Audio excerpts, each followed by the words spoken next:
The supercar of supercars. Auto start stop explained to the skeptical. And CNET's top 5 cars of the last year. It's time to check the tech. We see cars differently. Nice. We love them on the road and under the hood, but also check the tech.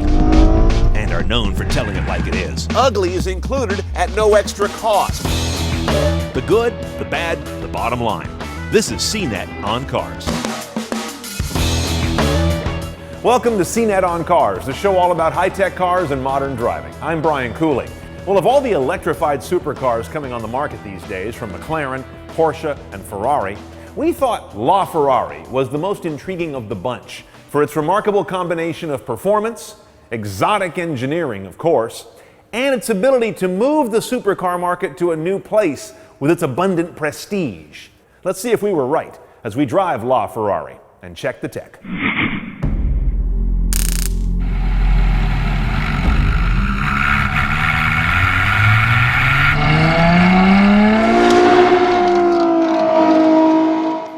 This is one of those days when I'm surprised they pay me.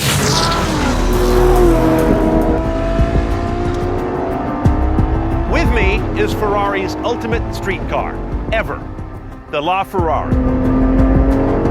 Following in the lineage of the F40, the F50, the Enzo, they only do one of these about every 10 or 12 years. They're very special and very limited. And you don't just show up in Modena with $1.5 million check and take one home. You have to own some Ferraris, important ones at that. And then they may deign to sell you one of these.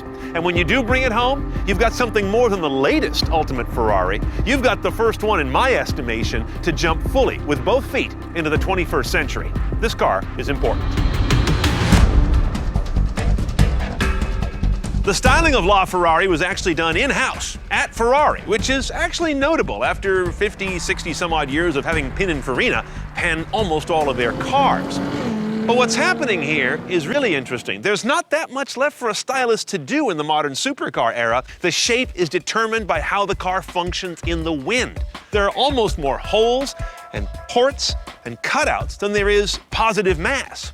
What you're seeing here is a carbon fiber skin drawn tight over the least amount of guts the car has to have. And of course, this is Ferrari's first street hybrid. It's called HiKERS technology, Hybrid Kinetic Energy Recovery System. It actually dates back to 2009 in F1. It didn't take that many years for it to hit the street. When you've got something this pretty, you don't hide it, and they don't. Here's the heart of the beast, starting with a 6.3-liter naturally aspirated V12. Underneath this enormous carbon fiber plenum is some banned in F1 technology, variable length intake runners. It allows you to have the engine run perfectly at any RPM range by varying the run from intake to the cylinder, which doesn't want to always be the same, and in this car, it isn't. Then you get to the more modern stuff. This is the HPU, the hybrid power unit, which brings in power from the batteries and sends it on down to the electric motor right down there, bolted on the tail end of the transmission. Up here you see some of the orange cabling. That's a dead giveaway. This car is electrified. It leads up to batteries that live behind the two front seats, down and low, and they each live in their own little hermetically sealed refrigerators. This electric apparatus weighs over 300 pounds, so it better earn its keep, and it does, contributing 163 horsepower to the massive combined 950 and the best 147 of the total 664 pound-feet of torque. As a result of the electric componentry back here, the traditional engine up here doesn't need to worry quite so much about being a torque motor. It can do more with breathing and high RPM, hence redline is 9250, and the low-end stuff is brought in by the electrics. Where does it all go? Interestingly, and against current fashion, it goes to 2 wheels only in the back. While other supercars are going all-wheel drive, this one plants it in just 2 places through a 7-speed dual-clutch transmission, through one of Ferrari's outstanding F1 gearboxes. Now, in addition to using carbon fiber on the outside, you've got a clear message of carbon fiber on the inside, because this is a carbon fiber cabin tub. It only weighs 150 pounds, the actual shell I'm sitting in.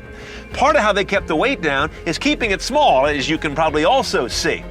By having these seats actually be immovable, they're just stationary benches, they were able to make the cabin smaller because you didn't have to leave room for the seat track to move back and forth. Instead, you adjust the wheel and the pedals. Back here is an LCD instrument panel, not their first, but in this case, it's changeable. It has different modes. That is a first for Ferrari. You've got a more traditional tack-centric look, and then you've got one that more speaks to the fact this is an electrified car, with a center roundel that has different indications of whether you're regenerating or expending electric power. Here's a real crowd pleaser. This sort of carbon fiber bat wing down here has your drive controls, reverse, automatic, and launch control. The last little trick is over here behind this door. Here's a USB slot that is different from the one for media and communications. This one holds a memory drive that's going to pick up recording of video from the forward-looking camera behind the mirror, and this one over here in this trick little carbon fiber pod that's watching the driver. It puts those two together and records them as you make your laps. Well, let's see, I'm on the track in the wet in a 900 plus horsepower car. Don't tell my life insurance agent. One of the first things you notice in this car is the fact that it doesn't present a huge amount of hybridness. There aren't a whole bunch of electric modes. There isn't that electric boost button like you have on a P1. This is a car that really buries the hybrid part, but buries it under the accelerator. It is, in fact, what you would call, technically, a mild parallel hybrid. But of course, there is nothing mild about the results. Now, to mortals like us, all supercars feel the same in one respect. They are all much more than you can exploit. But what do I find distinctive about this car? It's really a joy to drive at your limits, invoking more grins and less sweat. And whether on the track or on the street, asking you sacrifice very little in terms of livability, all while making you feel like a superhero.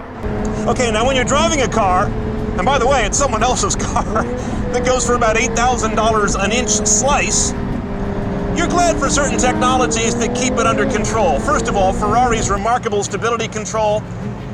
This lovely DCT transmission it's perfect. There's absolutely nothing about it in track or street that I don't like. Big old carbon ceramic brakes are, of course, like driving a nail through this thing when you need it to. But you also get some nice braking through regen, going back into the motor. That's classic hybrid stuff. But also when the engine's got too much torque cooking, like when I come in this turn, it'll convert some of that into power back in. And as you can see all around this car, you've got active flaps and slots. And behind me, the most fascinating, giant, emerging wing in Autodome. Pricing a LaFerrari. Does it matter? It's about $1.5 million or so, and you can do endless personalization to take it where you want. The real story and conclusion here is that if you're lucky enough to own or just drive one of these, you've tapped into a lot of technologies and design ethic that are the future of Ferrari, but also a supercar that is a joy to drive, not just a hellacious hammer on the track. Few supercars can pull off that balancing act. This one does. If you want to dig deeper into electrified supercars, make sure you check out our McLaren P1 drive from episode 58 over on our YouTube channel. Coming up, auto start-stop technology. How does it work? What does it really accomplish? A great Car Tech 101 when CNET on Cars continues.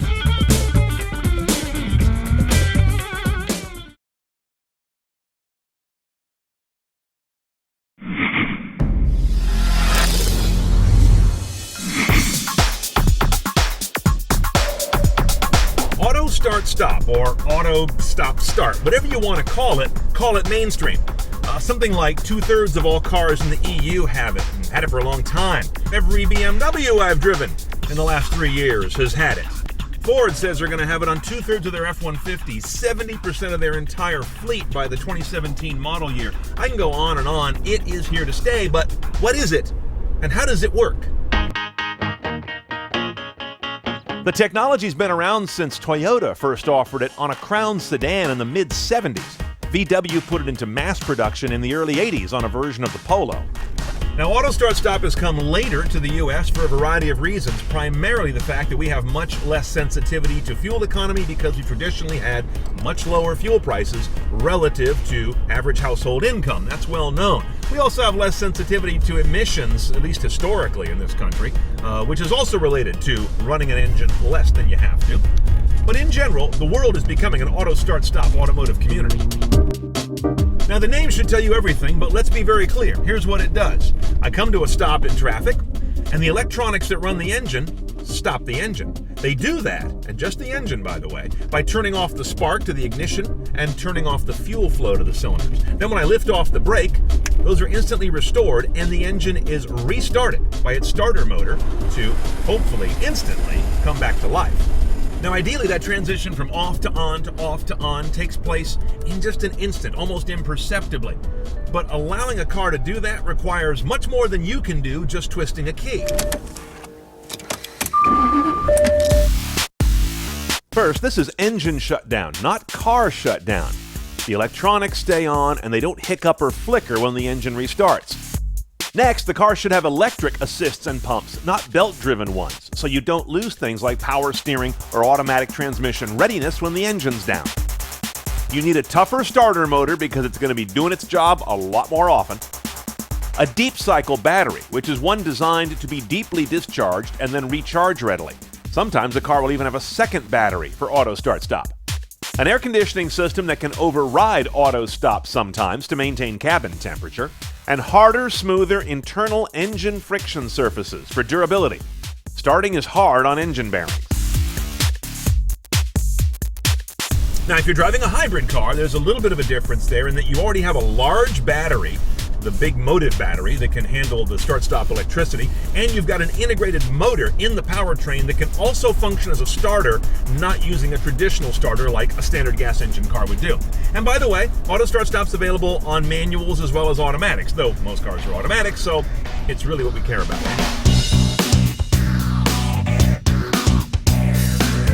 You can save anywhere from 3 to 10% of the fuel you would otherwise use without start-stop by having the technology.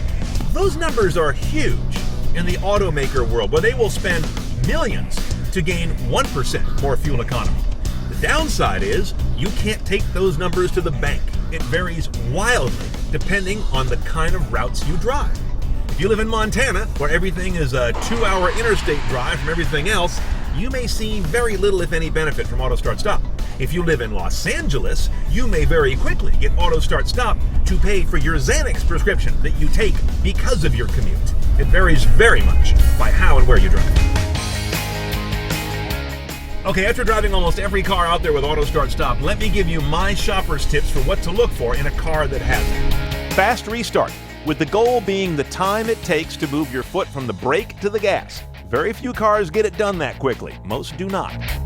Few rotations. Slightly different. This is the number of engine rotations taken within that restart window to get the engine running again. I find this varies as well.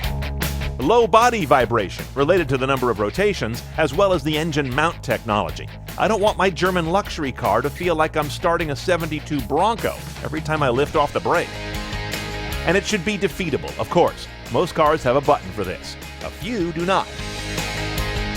Now that said, shopping for auto start-stop isn't necessarily all in your hands. Know that whether you like it or not, it's here to stay because car makers like it. More than that, they need it. Because it's incorporated in the results they get in the EPA mileage test cycle, it can do wonders for their fleet fuel economy. So they're not going to get rid of it just because a few owners say, I don't like it or I keep defeating it. Okay, so the bottom line, penciling out the value of auto start-stop to you in your pocketbook. Let's ballpark that it costs $250 to $300 worth of the MSRP of a car you buy that has it. Now, earning that back is the complicated math. It depends on fuel prices in your area, how many trips you take each week, and what kind of trips are they, and whether you have a propensity to defeat auto start-stop some of the time, none of the time, or worst of all the time, in which case it's never going to pay for itself.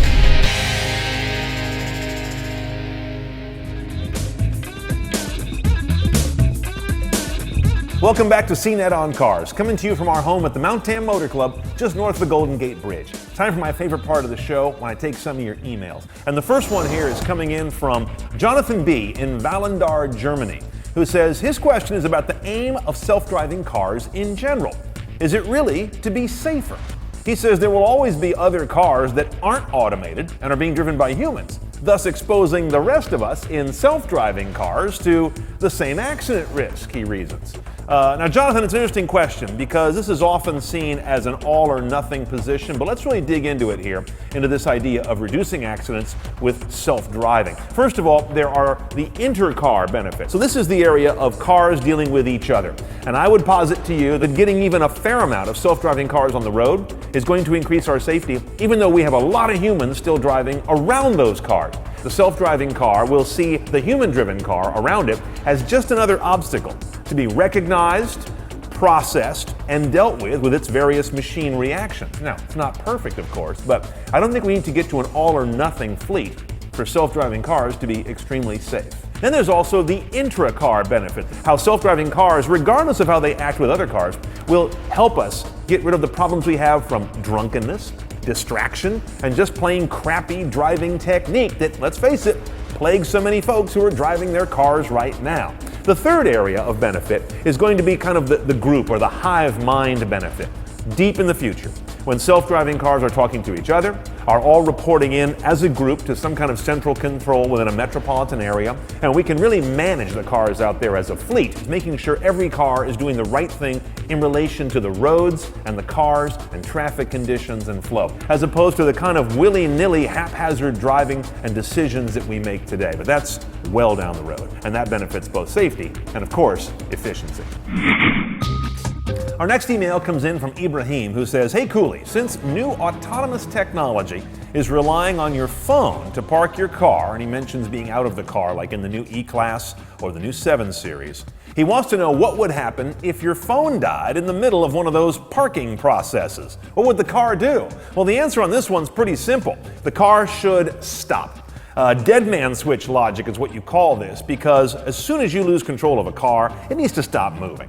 Now, as you mentioned, the way this is being handled in the 2 cars that have it so far, and again, this is out-of-car self-parking, it's the new Vanguard, is what you've got with the BMW 7 that uses an LCD touchscreen key fob. Great big old thing, the size of a small sandwich. But that's how they got enough screen real estate on there for you to manipulate it. Once your finger's on it and pressing down, the car will continue to move into a spot until you let go. The other car that will have this soon is the new 17 Mercedes E-Class. They're taking a different approach. They're using a phone app, a little different. Again, you got to have the phone on, there has to be a connection to the car, and you have to keep manipulating this sort of dial on the screen to keep the car moving into a spot. Any of that breaks down, the car knows to stop. This is the only way you can get regulators, engineers, and car maker legal departments on the same page with this stuff.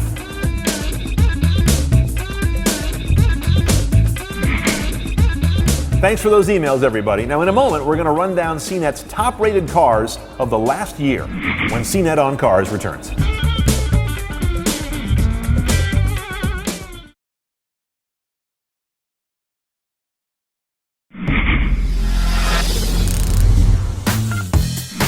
Welcome back to CNET on Cars. I'm Brian Cooley. It's time for a great top 5 list, one that took us a whole year to pull together. And that is our top 5 CNET rated cars of calendar year 2015. These, of course, are equipped CNET style, and these are cars that are ranked by their highest scores from our editors, as well as each one being an editor's choice. And sometimes the highest score doesn't earn that honor.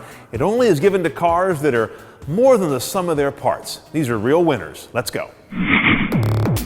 Number 5 is the 2016 Ford Escape. Now, they got great new looks on this car, a 2-liter EcoBoost engine that we like a lot, available with all-wheel drive. It's got the new Sync 3 infotainment head unit, a triumph and a long time coming from Ford. Self-parking technology is available. Now, roll that all together and you could be paying $36,000 plus for an Escape. That can be a little rich, but to be honest, this is a compact crossover that does nothing badly. Number 4 is the 2015 Audi A3 Cabriolet. Great Audi looks and handling, of course. On top of that, you've got 4G LTE tied into really sophisticated Google services, and you've got a top that is like a tank. Since when is a convertible going to be so solid, so quiet, and never make you worry about leaks? On the other hand, this guy leaves out any trace of voice command. That's a little frustrating. And the trunk is about big enough for lunch. Beyond that, though, if you want an everyday compact sedan with a truly useful top and some of the best tech in the business, this is your one. Number 3 is the 2015 Mercedes S-Class Hybrid. Now, we gave its standard gas engine brethren an 8.6, a higher score than this guy, which gets an 8.3, but only the hybrid version gets our vaunted Editor's Choice label as well, because it gets in the high 20s in everyday driving and does all the other great stuff that a basic gas engine S550 does. If you got to get around in ostentation and you want to be efficient, this is your car. Number 2 brings us a tie between two cars that have almost nothing in common. The first of which is the 15 Tesla Model S P85D. This is the dual motor car, even faster, at 0 to 60 under 3 seconds. All-wheel drive in a sophisticated dual motor fashion, and this is the car where Tesla really began to do over-the-air updates that grant the vehicle's ever-increasing self-driving ability. It's no wonder you can't pull into any artisanal coffee joint in Silicon Valley and not be parked next to one of these. The other car tied for number 2, also with an 8.8 score like the Tesla, is the 2016 Audi TT Roadster, completely revised. Finally, to my eye at least, a great-looking Audi TT. You've got an advanced virtual cockpit like no other in the world, all LCD and reconfigurable. Great handling, of course. It's a premium car with a convertible top like the A3 we just saw that is a work of art and never leaves you worrying if it's going to be leaky, noisy, or both. On the other hand, it's a diminutive little ride. There's barely room for one set of golf clubs, let alone 2. So when you go somewhere on the weekend, you got to figure out what the other person's going to be doing. Our number 1 highest rated and most loved car that crossed our garage threshold in all of 2015 is the 2016 Mazda Miata, the MX-5, completely redone and still an absolute winner. This is the most fun you can have on the road without being rich. Nothing about it is terribly technically sophisticated, but they've hung on to their roots and continued to refine great, straightforward, unfiltered driving joy. There's more room inside for tall people, thank you. And while it's no cabin tech tour de force, it's no longer embarrassing in that category either. When we want to have fun on the road and it's our money paying for it, this is our Huckleberry.